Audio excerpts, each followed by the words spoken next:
Welcome back C plus plus के series में।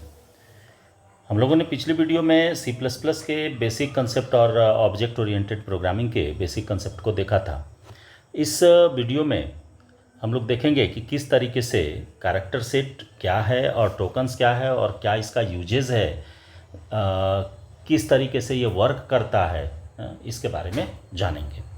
तो सबसे पहले आते हैं कैरेक्टर सेट पर। कैरेक्टर सेट क्या है? वो सिंबल, नंबर जिसका कि यूज कोई भी लैंग्वेज करता है, तो उन सारे कैरेक्टर्स को, नंबर्स को कलेक्टिवली एक नेम दिया गया जिसको कहते हैं कैरेक्टर सेट। तो चलिए मैं स्टार्ट करता हूँ।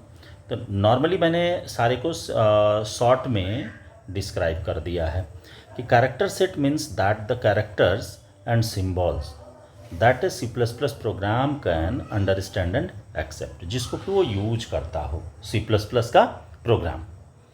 तो यदि हम कैरेक्टर सेट को देखें तो कितना है कैरेक्टर सेट, किसको किसको मानते हैं कैरेक्टर सेट के अंदर, या उस लिस्ट में कौन कौन आता है। तो सबसे पहला है लेटर्स। तो लेटर्स में क्या है कि जो alphabets A to Z, capital से लेकर के स्मॉल तक का, वो सारा आ जाता है कैरेक्टर सेट में। These are alphabets ranging from capital A to Z and small a to Z, both upper case and lower case characters, जो आप नॉर्मली यूज करते हैं वो सारा आएगा इसी के अंदर। तो जो भी कैपिटल है ये अलग माना जाता है और स्मॉल दोनों अलग अलग, यानी कि कैपिटल और स्मॉल दोनों सेम नहीं होगा, दोनों अलग अलग मानेगा ये। अब दोनों का मीनिंग जो है वो क्या होता है, डिफरेंट होता है। मैंने उसको कोड कर दिया था। अब देखिए डिजिट्स है। डिजिट्स कहाँ से? 0 to 9। तो 0 to 9 इसी से सारा नंबर बनना है, तो इसलिए ये डिजिट भी सारा आ गया। और स्पेशल सिंबल्स की बात करें तो स्पेशल सिंबल्स का मतलब हो गया जैसे प्लस है, माइनस है, इनटू है, डिवीजन है, स्क्वायर ब्रैकेट है, @ऑफ है, हैश है, ये सारा जो कैरेक्टर्स हैं। तो इस तीनों कैटेगरी को कलेक्टिवली हम लोग क्या कहेंगे? कैरेक्टर सेट कहते हैं। कि ये क्या है? कैरेक्टर सेट है। अब देखिए, अब इसी कैरेक्टर सेट का यूज करके टोकन्स का क्रिएशन होता है। तो टोकन्स किसको कहते हैं? तो नॉर्मली आप ये जान रहे हैं कि जो स्मॉलेस्ट यूनिट है किसी भी प्रोग्राम का, उसको क्या कहेंगे? टोकन्स कहते हैं। तो स्मॉलेस्ट यूनिट यानी कि जो जिसको कि अब तोड़ा नहीं जा सके, जो सबसे छोटा टुकड़ा है। हाँ, तो जनरली यदि हम इस टोकन्स को देखें तो टोकन्स को हम यदि कहें तो इंडिविजुअल यूनिट्स है। तो as we know that the tokens in C++ are the smallest individual unit of a program. The following tokens are available in C++. आप ये किसी भी लैंग्वेज में जाएंगे तो टोकन्स का टाइप जो है यही आपको मिलेगा सब में। तो पहला क्या है? कीवर्ड्स है। दूसरा आइडेंटिफायर हो गया, कॉन्स्टेंट्स है, ऑपरेटर्स है, पंक्चुएटर्स है। तो कीवर्ड्स किसको कहेंगे? तो कीवर्ड्स का मतलब हो गया कि जो रिजर्व्ड वर्ड्स हैं, जो कि पहले से एग्जिस्ट कर रहा, तो उसके पूरे लिस्ट को हम लोग क्या कहेंगे? कीवर्ड्स कहते हैं। Reserve words that have special meaning in C++।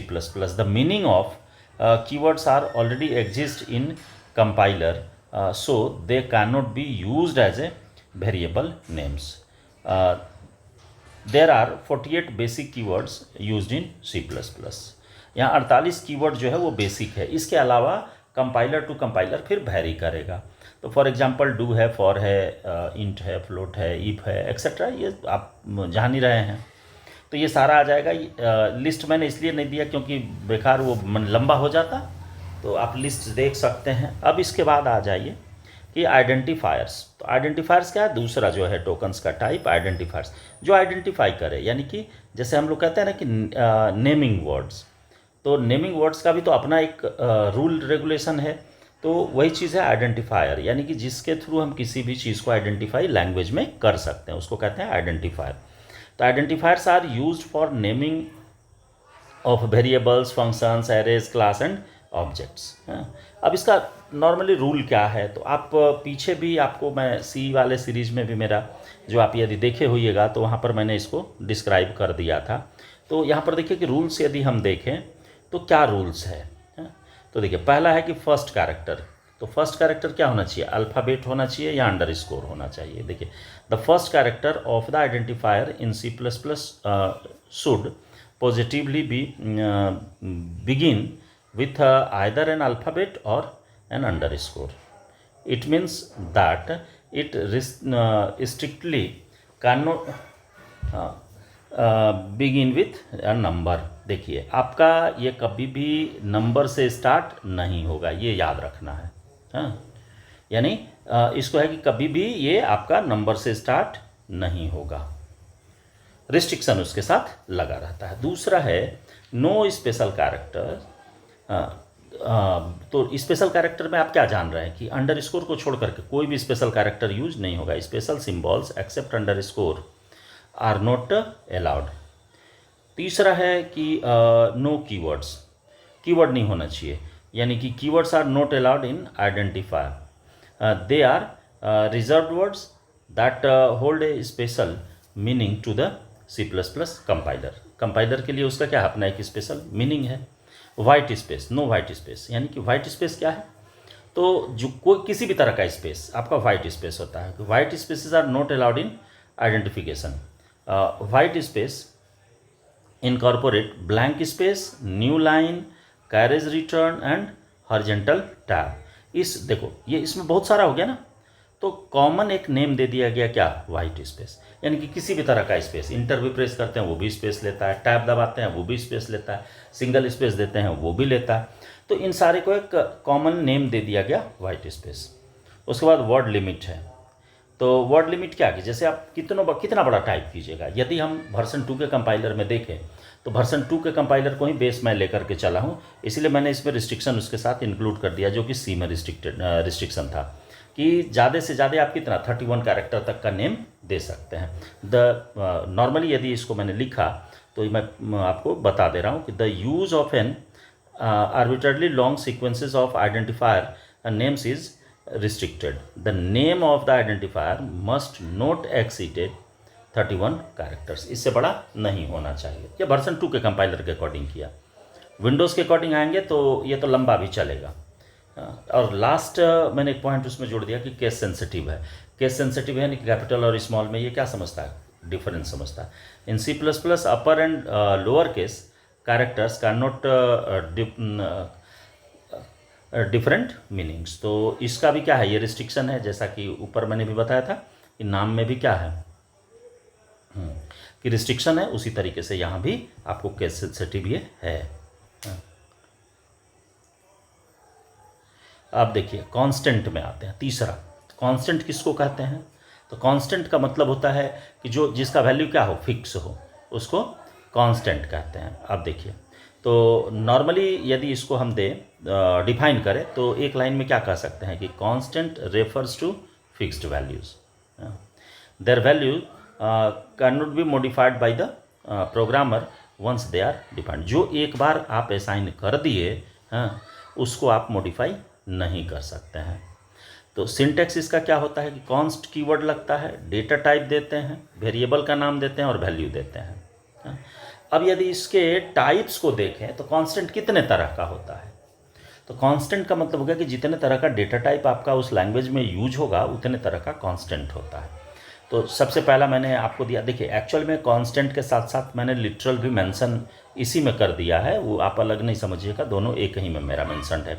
तो इंटीजर कांस्टेंट, तो इंटीजर कांस्टेंट क्या हो गया कि वो कांस्टेंट जो स्टोर करे कैसा वैल्यू, इंटीजर टाइप का वैल्यू। हाँ, तो जैसे कॉन्स्ट लिया, इंट लिया ए और इसमें वैल्यू कितना दे दिया 10, तो ये आकर के 10 स्टोर हो गया कि इसमें ए में। अब ए के वैल्यू को आप चेंज नहीं कर सकते। उसी तरीके से जैसे 05 है तो 05 क्या हो गया कि ये भी एक कांस्टेंट है, लेकिन 0 यदि नंबर के पहले लग गया तो इसको नॉर्मली हम लोग कहते हैं कि ये बाइनरी नहीं ऑक्टल में है, यानी कि ऑक्टल इंटीजर इसको कहते हैं। 0x लग गया तो ये क्या कहलाएगा, हेक्साडेसिमल कहलाएगा। ठीक है, तो ये भी आपका क्या है, इंटीजर के अंदर ही आता है। अब आइए फ्लोटिंग टाइप में। तो फ्लोटिंग कांस्टेंट किसको कहेंगे, जो डेसिमल प्लेस को कंटेन करता हो। तो जैसे कॉन्स्ट तो उसी तरीके से लगेगा, फ्लोट हो गया, बी हो गया और 2.71 मैंने इसमें आपको एग्जांपल के तौर पर डाला। उसी तरीके से 3.5 एफ लग गया तो फ्लोट हो गया। यहाँ पर आपका 2e24 है तो इसका मतलब हो गया कि 2 × 10⁻24। तो एक्सपोनेंट के फॉर्म में भी लिखा जाता है। अब देखिए कि कैरेक्टर कांस्टेंट में आते हैं। तो कैरेक्टर कांस्टेंट क्या है? तो कैरेक्टर कांस्टेंट कहते हैं कि जो एक सिंगल कैरेक्टर को इनक्लोज करे। हाँ, तो सिंगल कैरेक्टर को इनक्लोज करेगा तो यानी कि देखिए कॉन्स्ट कैर और जो भी वेरिएबल का नाम देंगे और इसके बाद वैल्यू जो भी होगा वो क्या होगा, सिंगल कोट में होगा, तो उसको कहते हैं कैरेक्टर कांस्टेंट। तो यहाँ पर देखिए एक कंसेप्ट और याद रखिएगा आप लोग कि जब हम जैसे बैकस्लैश एन यूज करते हैं तो बैकस्लैश एन भी सिंगल कैरेक्टर की तरह ट्रीट होता है, इसको स्केप सीक्वेंस कैरेक्टर कहते हैं। तो वो कैरेक्टर और कैरेक्टर्स जो कि इनक्लोज हो किस में, सिंगल कोट में, उसको कैरेक्टर कांस्टेंट कहा जाता है। इसके बाद आपका स्ट्रिंग कांस्टेंट क्या है? सेम कैरेक्टर कांस्टेंट की तरह ही है, लेकिन ये दिमाग में यही रखना है कि ये जो इनक्लोज होगा वो किस में होगा, डबल कोट में होगा। तो मैंने इसमें डाला कि एक नेम लिया, वेरिएबल हो गया यहाँ पर, तो किस टाइप का, कैरेक्टर टाइप का है, कॉन्स्ट तो लग ही गया, और सामने मैंने वैल्यू असाइन कर दिया। तो ये वैल्यू किस में है, डबल कोट में। देखिए दोनों में अंतर यही है, ये डबल कोट में है और यहाँ पर ये सिंगल कोट में है। दोनों में डिफरेंस यही है कि यहाँ पर जितना कैरेक्टर दिया जाता है हर एक कैरेक्टर उतना ही स्पेस लेगा जितना कैरेक्टर की कैपेबिलिटी है, तो एक ही बाइट लेगा। लेकिन जैसे ही हम यदि स्ट्रिंग कांस्टेंट की बात करेंगे तो सिंगल कैरेक्टर आपका 2 बाइट लेता है, यानी कि जितना नंबर ऑफ कैरेक्टर है प्लस 1 बाइट एक्स्ट्रा लेगा, ये बैकस्लैश 0 के लिए लेता है। अब इसके बाद देखिए फोर्थ पॉइंट में आते हैं। मैं इसलिए इसको स्पीडली खींच दिया क्योंकि ऑलरेडी ये आप जान रहे हैं, कोई भी लैंग्वेज आप पढ़े हुए हैं, चाहे सी पढ़े हों या जो भी पढ़े हो, तो उसमें ये आपको टोकन सेम ही रहता है, सिर्फ नंबर ऑफ कीवर्ड्स बदल जाएगा, ऑपरेटर्स कुछ कम बेसी हो सकता है। ऑपरेटर किसको कहते हैं कि वो नाम और सिंबल, यानी कि नेम और सिंबल जो कि किसी भी ऑपरेशन को परफॉर्म करने में यूज होता है। हाँ, तो देखिए कि an operator is a symbol और name which is used for performing an operation. There are different kinds of operators available in C++। They are कौन कौन है? पहला अर्थमेटिक ऑपरेटर है, अर्थमेटिक में आप जान ही रहे हैं, तो यहाँ पर मैंने प्लस प्लस और माइनस माइनस को भी मेंशन कर दिया, चूँकि ये भी क्या है, अर्थमेटिकल ऑपरेशन को ही परफॉर्म करता है, यानी वैल्यू इसका 1 से बढ़ाता है या घटाता है, इसलिए अर्थमेटिक में मैंने डाल दिया। अदरवाइज आप इसको काट करके दोनों को लिख सकते हैं इंक्रीमेंट डिक्रीमेंट ऑपरेटर करके। इसके बाद रिलेशनल ऑपरेटर है। रिलेशनल ऑपरेटर में क्या आता है, greater than, less than, greater than, equal to, less than, equal to, not equal to और इक्वल टू आ जाएगा। लॉजिकल ऑपरेटर में एंड है और नॉट है, 3 आ जाता है। फिर असाइनमेंट ऑपरेटर यदि देखें तो असाइनमेंट ऑपरेटर में आता है नॉर्मली इक्वल टू, और ये जितना भी आप देख रहे हैं ना, ये सारा इसको कहते हैं हम लोग सेल्फ रिप्लेसमेंट ऑपरेटर, लेकिन एक्चुअली ये भी क्या है, असाइनमेंट ऑपरेटर में ही आता है। इसके बाद कंडीशनल ऑपरेटर, यानी इसी को टर्नरी ऑपरेटर भी कहते हैं, क्वेश्चन मार्क और कोलोन साइन, ये आ जाता है कंडीशनल ऑपरेटर में। इसके बाद है फिर बीट वाइज ऑपरेटर। तो बीट वाइज में एंड है और है, ये आपको नेगेशन का सिंबल है, टिल्ड सिंबल से रिप्रेजेंट करते हैं। एक्सॉर है, लेफ्ट शिफ्ट है और राइट शिफ्ट है। तो ये शिफ्टिंग के लिए यूज होता है। ऑलरेडी ये आपका जाना हुआ चीज़ है, नहीं तो जैसे ही प्रोग्राम में इसका यूज करेंगे आपको उस समय याद दिलाते जाएंगे।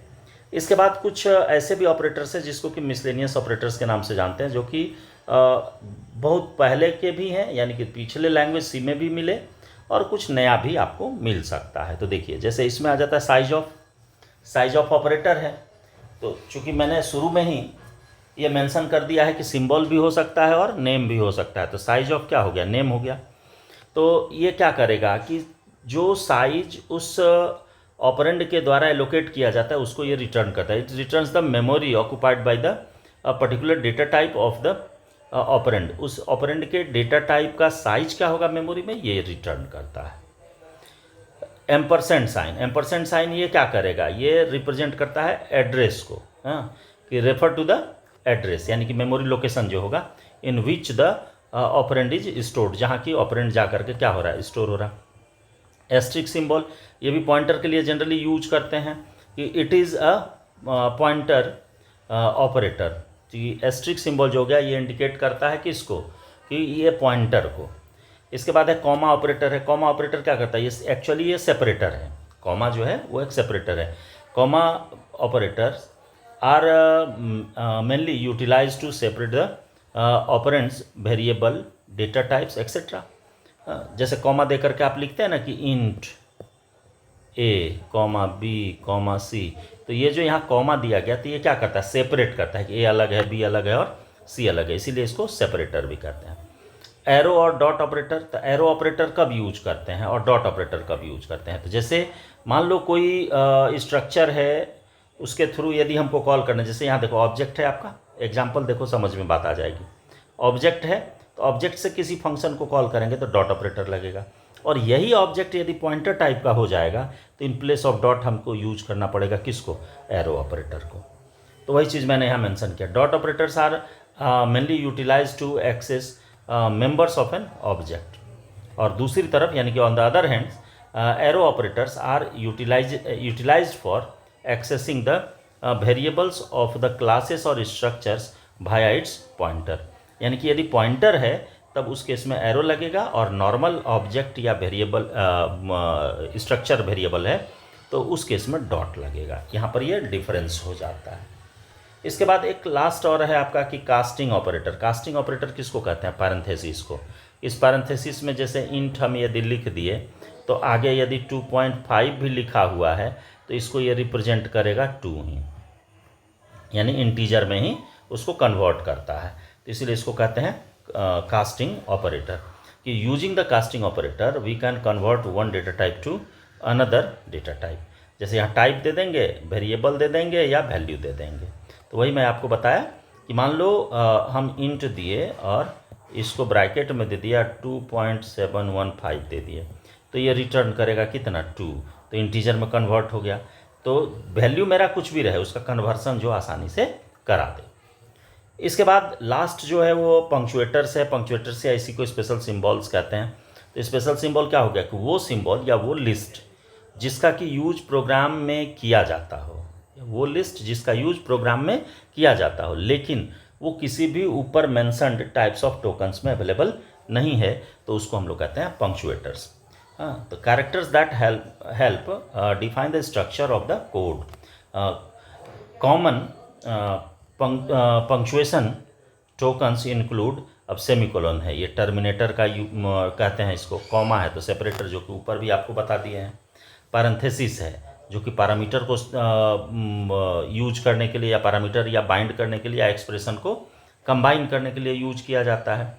ब्रेसेस है तो ये ब्लॉक का फॉर्मेशन करता है, बॉडी बनाता है, और इसके साथ ही साथ आपका जो स्क्वायर ब्रैकेट है ये क्या करता है? एरे के डिक्लेरेशन में यूज किया जाता है। तो ये हो गए आपके C++ में यूज होने वाले टोकन्स के टाइप।